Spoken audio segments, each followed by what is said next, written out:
하나님의 말씀 마태복음 16장 15절에서 17절 말씀을 함께 보겠습니다. 이르시되 너희는 나그를 누구라 하느냐?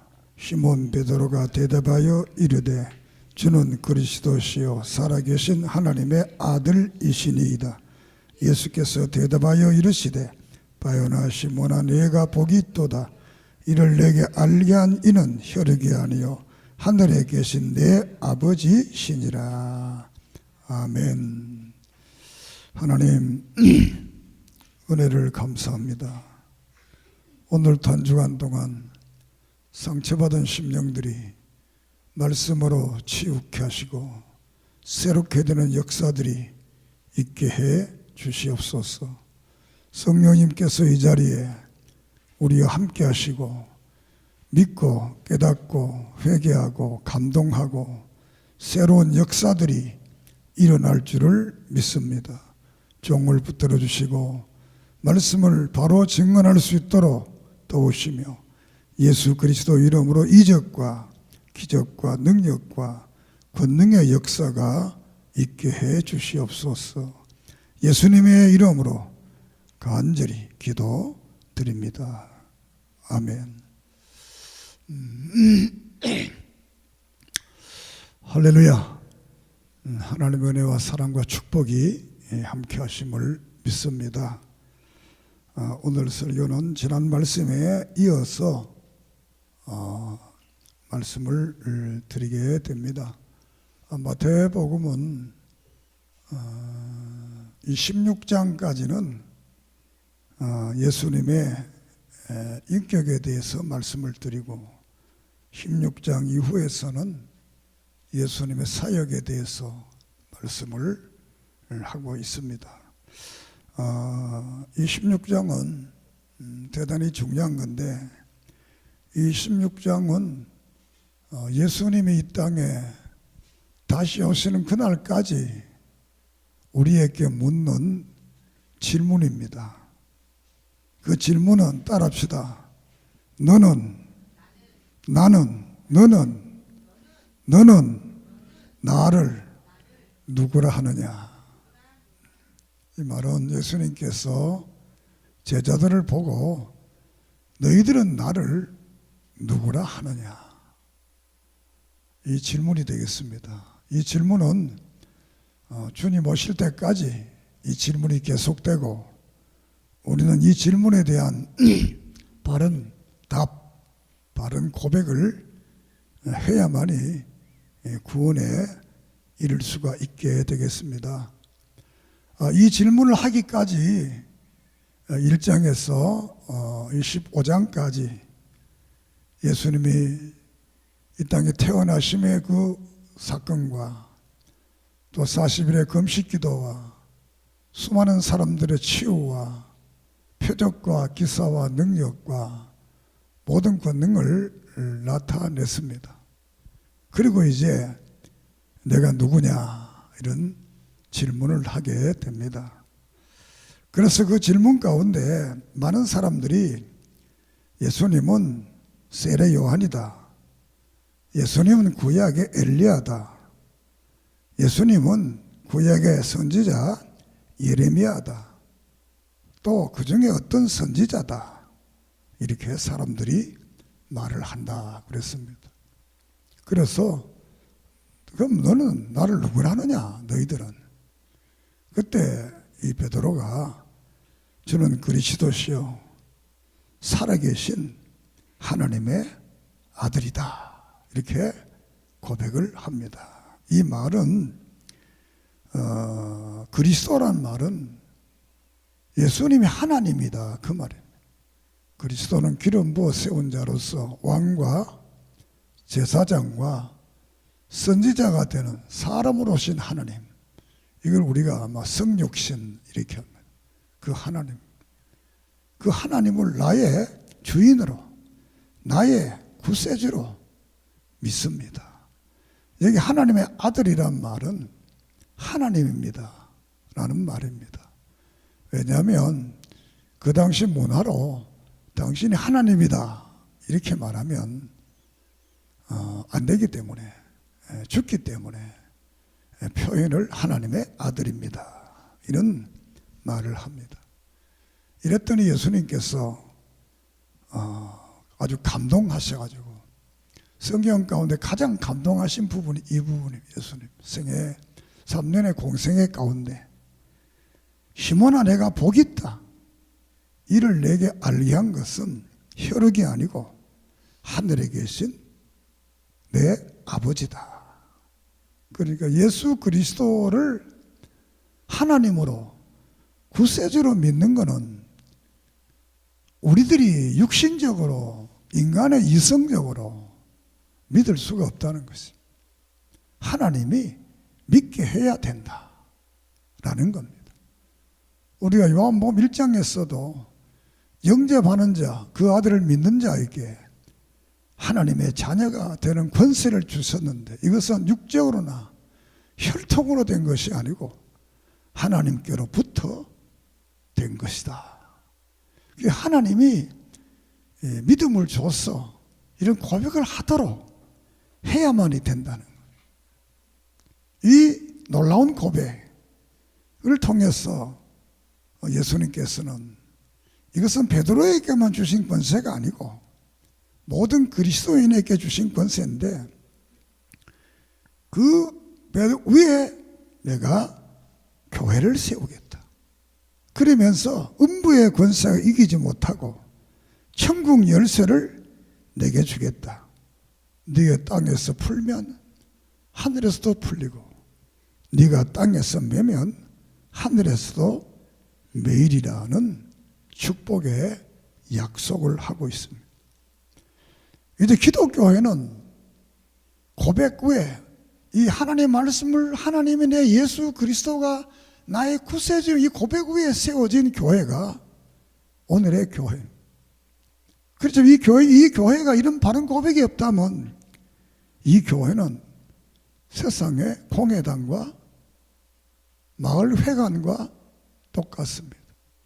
그러나 이런 고백이 있는 사람들에게는 사탄의 음부의 권세를 이기는, 죄를 이기는 능력을 얻을 뿐만 아니라 천국을 소유하게 되고, 이곳에서 기도하고 간구하면 하늘에께서도 다 이루어지게 하시고 땅에서도 풀어지게 하는 이러한 놀라운 역사를 말씀을 하고 있습니다. 그러면 여기 중요한 말 중에 하나가, 이 말을 아직까지는 다른 사람들에게 말하지 마라. 너희들만 알고 있어라. 왜 그랬을까요? 이것은 아직도 때가 되지 않았기 때문이다. 는 말씀입니다. 우리가 인생을 살아가면서 좋은 것이라고 다 좋은 게 아닙니다. 좋은 것도 때가 맞지 않으면 안 되는 겁니다.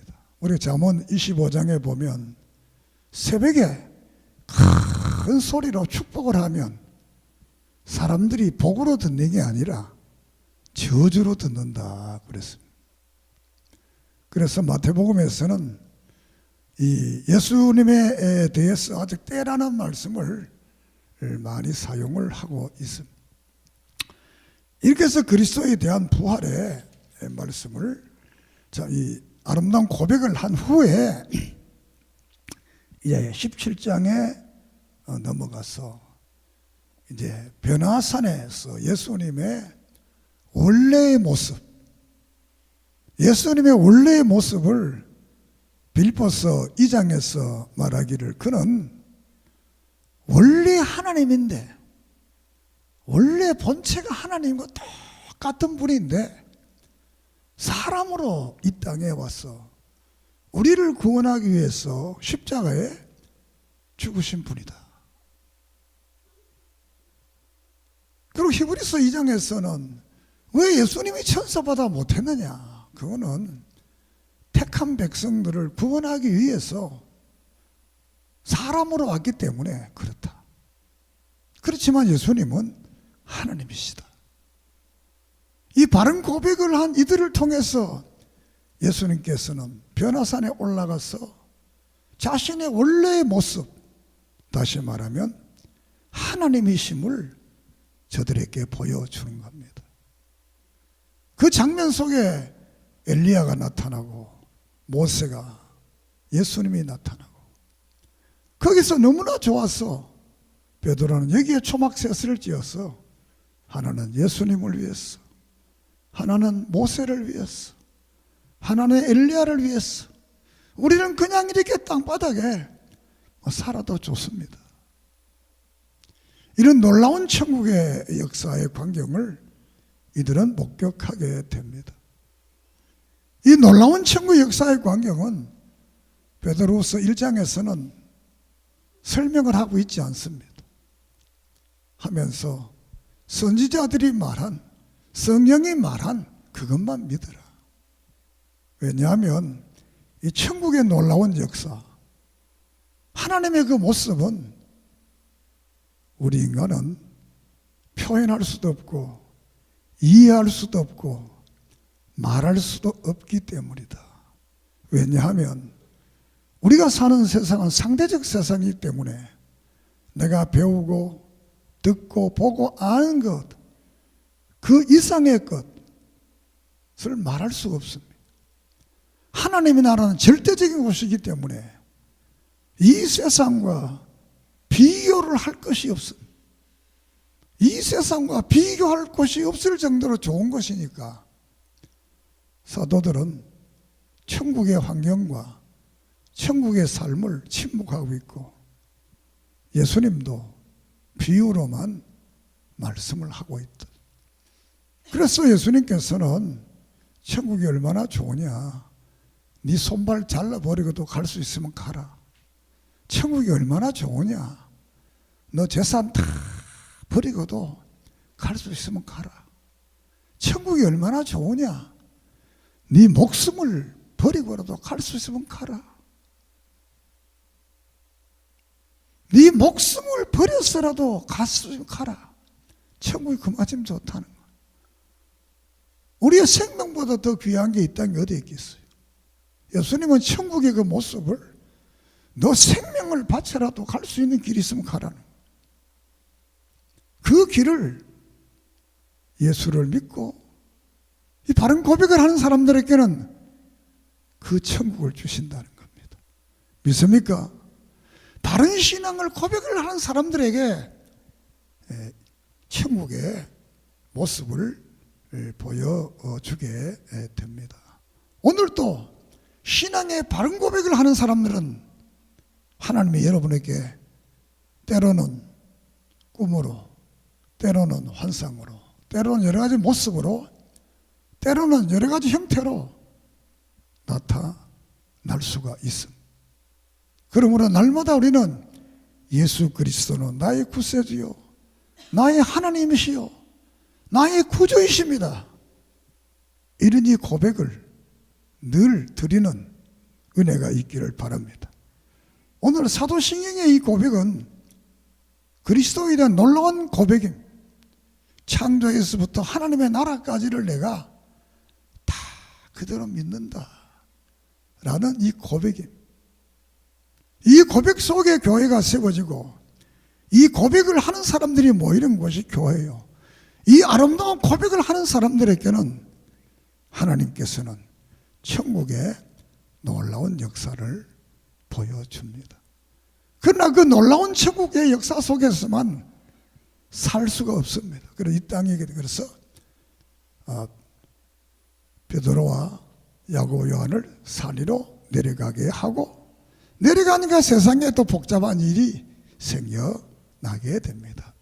천국은 너무 아름답고 너무 행복하고 너무 좋지만 산 위로 내려오니까 또 세상은 얽히고 설킨 문제들의 투성이를 안고 있는 것. 그곳에서 가장 중요한 것은 치유의, 귀신 들린 딸을 치유의 사건, 또 세금의 문제가 일어나게 됩니다. 그래서 제가 이 세금의 문제, 물고기 잡는 이야기인데 예수님께서 제자들을 보고 야, 너 바다에 가서 낚시를 해라.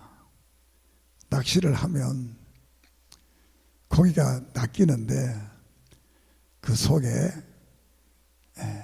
이 세금을 낼 만한 돈이 있다는 거예요. 그래서 가서 낚시를 딱 잡았더니 입을 딱 벌렸더니 성년에 드릴 세금 바치면 돈이 탁 나오는 거예요. 저는 그 말씀을 보고 신학 지날 때도 그런 생각을 했는데 나는 큰 고기를 한 마리 잡아야 되겠다. 입 딱 벌리면 교회도 하나 딱 생기고 입 딱 벌리면 학교도 하나 생기고 입 딱 벌리면 뭐 병원도 하나 크게 하나 생기고 교육할 수 있는 이런 좋은 일을 할 수 있는 그런 그 물고기를 한 마리 잡아야 되겠다. 그런 생각을 늘 가지고 있습니다만 아직까지 그런 고기는 안 잡히고 작은 고기만 잡히는 것 같아요. 꼭 많이도 안 주고 필요한 것 많지. 따라합시다. 필요한 것 많지. 그게 은혜입니다. 그래서 주기도를 드릴 때 일용할 양식을 주옵소서. 필요한 것 많지.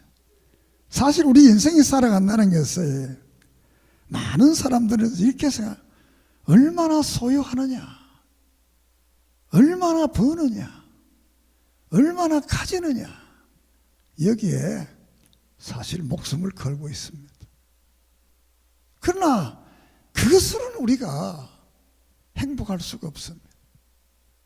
우리는 얼마나 소유하느냐, 얼마나 가지느냐, 이것이 중요한 것이고 아니라 내가 얼마나 감사하느냐, 이게 자신을 행복하게 만듭니다. 믿습니까?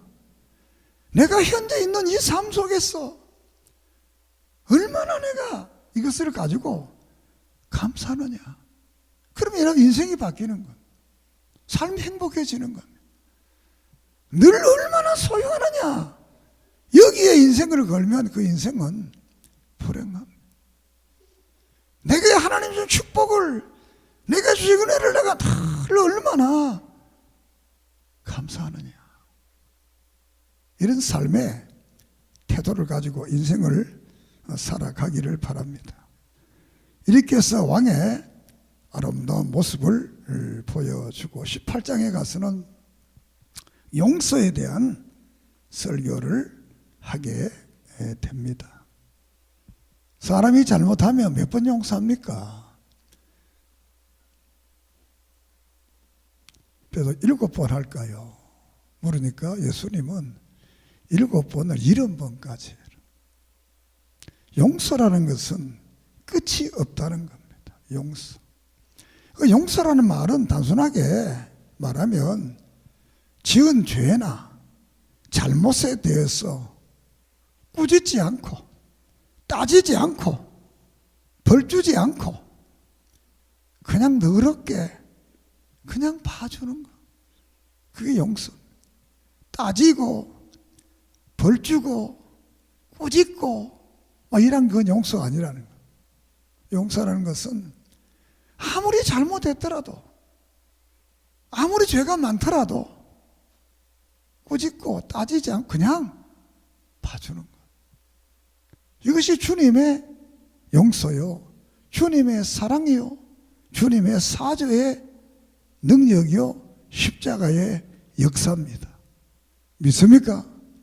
주님이 우리가 한 일을 가지고 일일이 다 따진다면 그분 앞에 우리가 무슨 말을 할 수 있겠어요?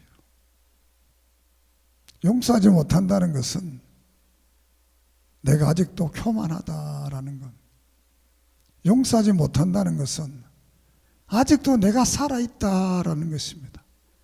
용서하지 못한다는 것은 아직도 내 인생의 주인이 나라는 것입니다.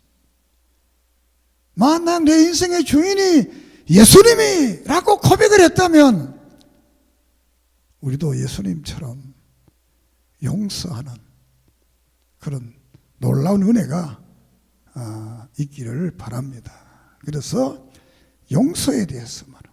그리고 19장에서 여기서 환경이 바뀌어서 베레아 지형으로 가서 복음을 전하게 됩니다. 이 베레아 지역은 갈릴리 저우에서 동편 지역이 됩니다. 여기서 어떤 부자가 예수님을 찾아옵니다. 사람이 어떻게 해서 예수님 구원을 받을 수가 있습니까? 이렇게 묻습니다. 그러니 예수님께서 너 가지고 있는 거 다 다른 사람 주고 나를 따르라. 그러면 된다. 이렇게 말을 했습니다. 이 말씀 속에 몇 가지의 중요한 기독교의 원리가 들어있는데, 이 기독교를 세 방면에서 우리가 볼 수가 있게 됩니다. 세 방면에서. 표면적으로 겉으로 보는 기독교입니다. 겉으로 보는 기독교는 어떤 기독교냐? 자신의 의로는 구원받지 못하는 것이 기독교다. 기독교의 모든 종교는 사람보다는 물질을 먼저 받는다는 말을 했습니다. 물질을 많이 바치면, 공약을 많이 바치면 나쁜 사람도 선해지고 다 좋아지는 거예요. 기독교는 물질을 안 많이 바치고 선한 일을 안 많이 해도 하나님 안 받았습니다. 자신의 선행으로는 이 부자 청년은 나는 어려서부터 다 지켰다는 거예요. 그 선은 선한 자신의 선. 왜? 인간은 전적으로 타락되기 때문에 타락된 자가 한 일이 선이 될 수가 없다는 겁니다. 인간 사회는 때로는 악도 선으로 바꿉니다. 그 쉬운 말을 우리나라 같으면 임꺽정이가 부잣집에 돈을 빼앗아서 훔쳐서 가난한 사람 다 줬다. 선이라고 합니다. 그러나 그것도 선이 될 수 없는 거예요. 왜? 법을 어겼잖아요. 그러나 우리 인간은 그걸 선이라고 합니다. 이 기독교는 내 자신의 의로움으로는 구원을 받지 못하는 거다. 두 번째는 이 부자 청년은 예수님을 보고 선한 성생이라고 그랬습니다. 그래서 예수님이 선한 분은 하나님 한 분뿐이다. 자, 이 교리적으로, 이걸 교리적으로 그러는데, 예수님을 선한 성생으로 믿으면 구원이 없다는 게 기독교. 마태복음 16장에서 너희들이 나를 누구라 하느냐? 주는 그리스도시요 살아계신 하나님의 아들입니다. 예수님을 구세주로 믿고 하나님으로 믿어야지, 예수님을 선한 성생으로 믿어가지고는 구원을 받지 못한다. 이것이 기독교를 교리적 방면으로 본 기독교입니다. 교리적 그러니까 성경에 없는 말이가 그 말이 아니고, 성경에는 그런 말이 없습니다. 예수님을 선한 성생으로 믿으면 구원 못 받는다, 이런 말이 없습니다. 그래서 신학적이라고 합니다. 왜? 성경 전체를, 교리적으로 성경 전체 읽어보면 예수를 성생으로 믿으면 구원 못 받는다, 그 말을 하고 있습니다. 믿습니까? 예수님은 선한 성생이 아닙니다. 우리의 구세주심, 나를 위해 십자가에 죽으시고 부활하신 그분, 그 예수를 믿어야 우리가 구원을 받습니다. 세 번째로는 이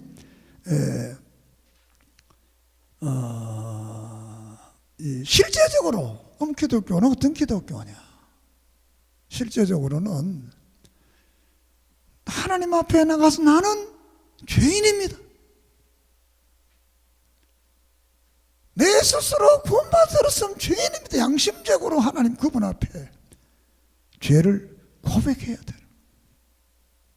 이 부자 청년은 자기가 죄인이 아니라 어려운 자라고 그랬어요. 오늘 우리가 믿음의 사람들이 믿음의 의인이 된 것은 법적으로 하나님이 봐준 것이지 죄가 하나도 없다는 간주해 준 겁니다. 우리는 매일 주님 앞에 나올 때마다 정말 가슴에 손을 하고 양심적으로 주여, 나는 죄인입니다. 나를 구원해 주소서, 나를 용서해 주소서, 나를 새롭게 해 주소서. 이런 사람의 구세주가 예수님입니다. 왜? 기독교는 죄 사함 받는 구속의 종교이기 때문입니다. 죄 없는 사람은 예수 믿을 필요 없습니다. 죄 없는 사람하고는 예수님하고는 상관이 없습니다. 예수님이 왜 오셨느냐? 죄인을 구원하기 위해서 왔다고 마가복음 10장에 말씀을 합니다.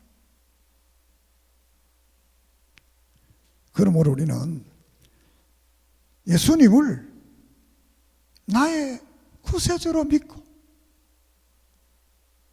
내 의의를 구원받지 못하고 나는 그분 앞에 주님이다 라는 이런 양심적인 고백이 여러분이 예배 때마다 기도 때마다 있기를 바랍니다. 그래서 이 20장에 가서도 예수님이 오신 이유를 말하면서 나는 섬기러 왔고 대속물로 주기 위해서 왔다.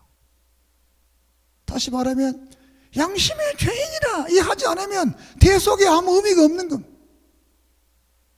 예수님은 우리를 위해서 섬기고 대속하기 위했다.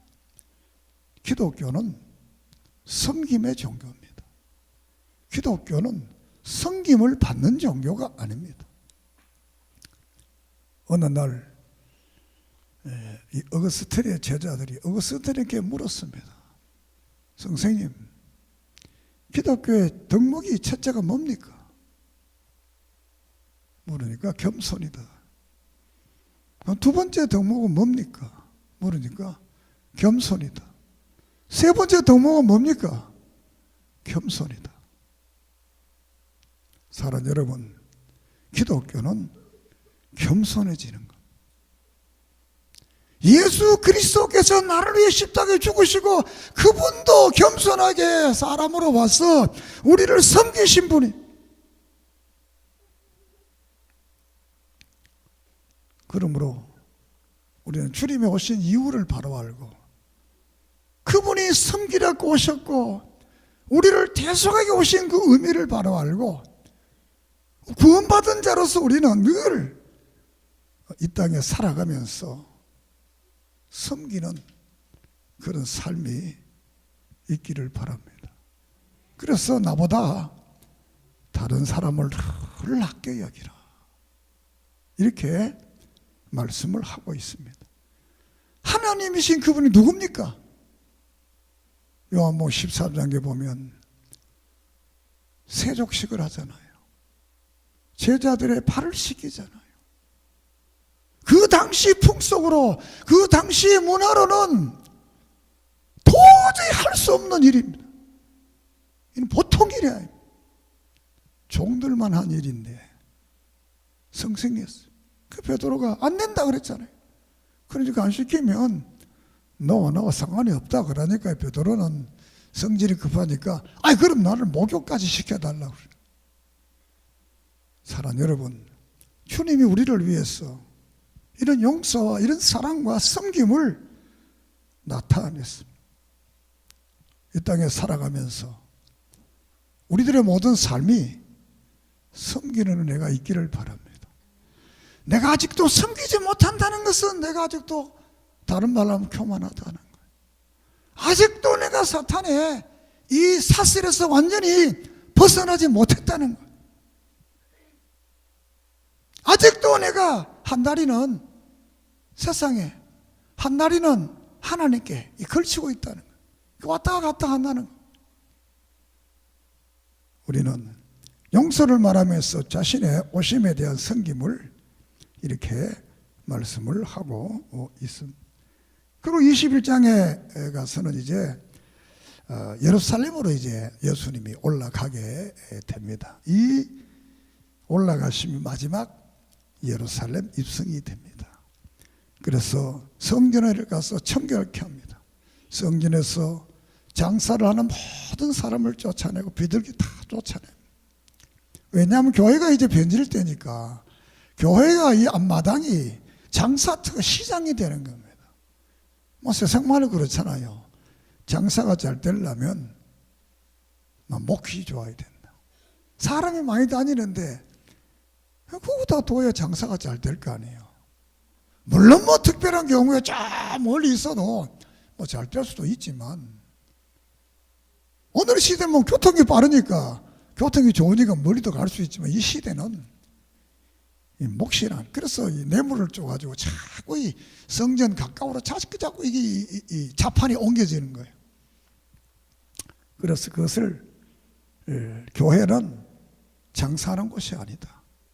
교회는 생명구원을 하는 것이고 예배를 드리는 것이지. 그래서 이 교회는 만민이 기도하는 곳이다. 너희들이 지금 강도의 굴을 만들고 있다. 다시 한번 가난한 사람들의 그 돈을 착취하겠다는, 이렇게 해서 성전을 정화를 하게 됩니다. 그리고 그러면서 또 하나가, 예수님이 나귀를 타고 이제 예루살렘 거리를 걸어가게 됩니다. 우리의 고사성어 속에 호가호위란 말이 있습니다.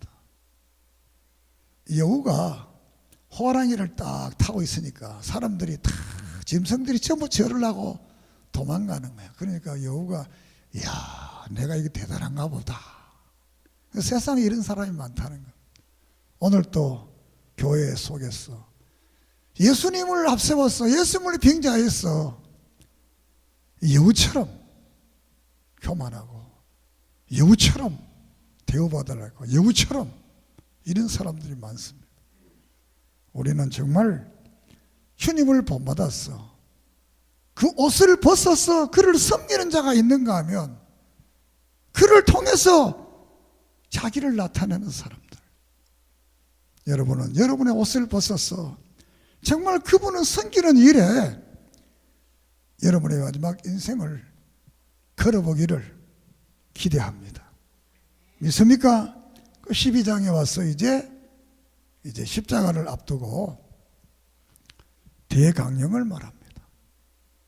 마음을 다하고 목숨을 다하고 뜻을 다해서 하나님을 사랑해라. 그리고 마음을 다하고, 따라합시다. 마음을 다하고 뜻을 다하고 힘을 다해 이웃을 사랑해라. 그래야 이웃이 된다는, 그래야 참된 믿음의 사람. 하나님만 잘 믿는 게 아니라 사람도 그렇게 섬겨야 된다라고 말을 합니다.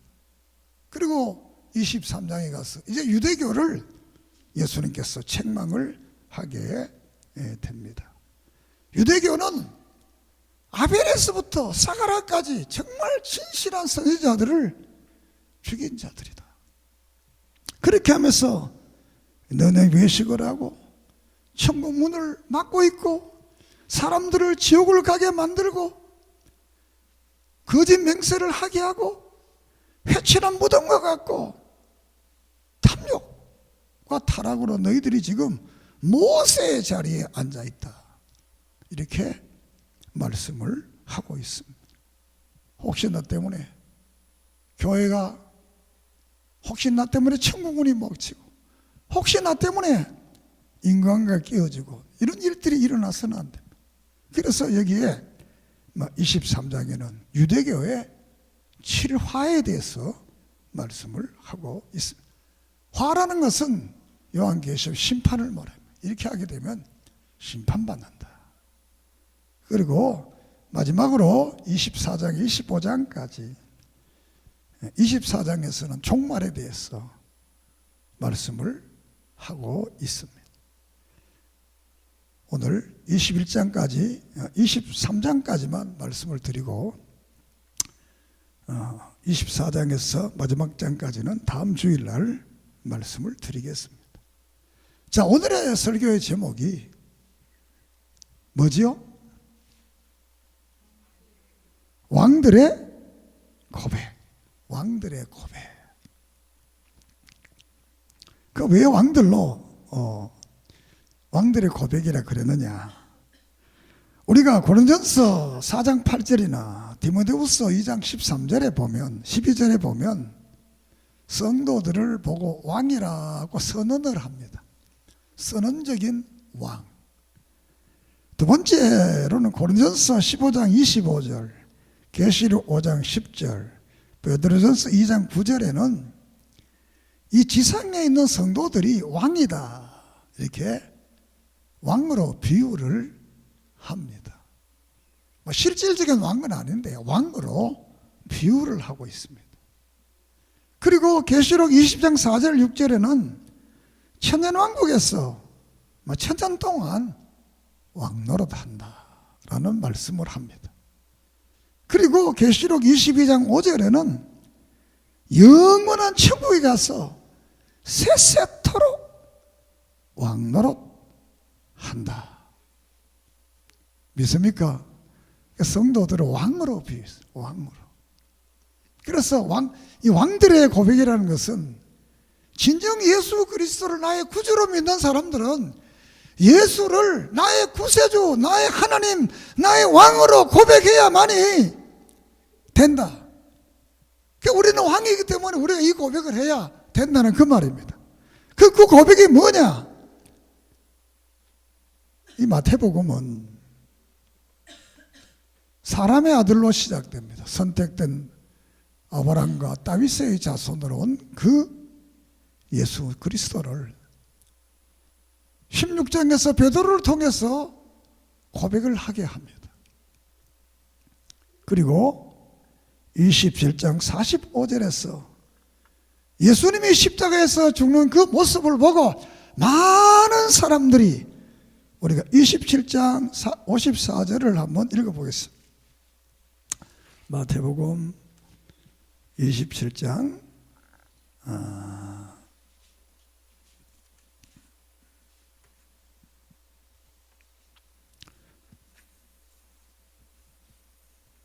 54절 말씀을 우리가 함께 보겠습니다. 시작. 백부장과 및 함께 예수를 지키던 자들이 지진과 그 일어난 일들을 보고 힘이 들어하여 이르되 이는 진실로 하나님의 아들이었도다. 믿습니까?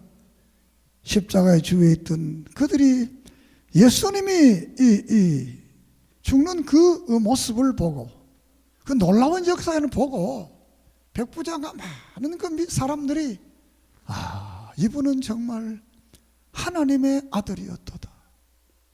베드로가 주는 그리스도시요 당신은 하나님의 아들이었다 라는 고백을 했던 것처럼 이 마태복음의 저자는 이 마태복음을 기록하면서 이 마태복음을 읽는 모든 사람들은 이 복음서를 읽고 듣고 베드로와 같이 이 백부장 같이 많은 사람들처럼 예수님이 하나님이시다, 나의 구세주다, 이것을 스스로 고백하게 만드는 것입니다. 믿습니까? 디모데전서 4장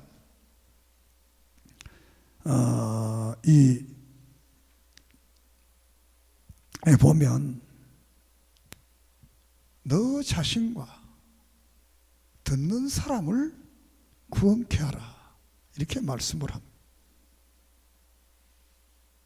교회는 이 설교를 통해 설교가 아무리 멋졌다, 모양새가 멋지다, 짜임새가 멋지다, 내용이 아주 멋지다 아무리 멋져도 정말 예수 그리스도에 대한 바른 고백과 구원의 역사가 없다면 이것은 세상 이야기지 설교는 아닙니다.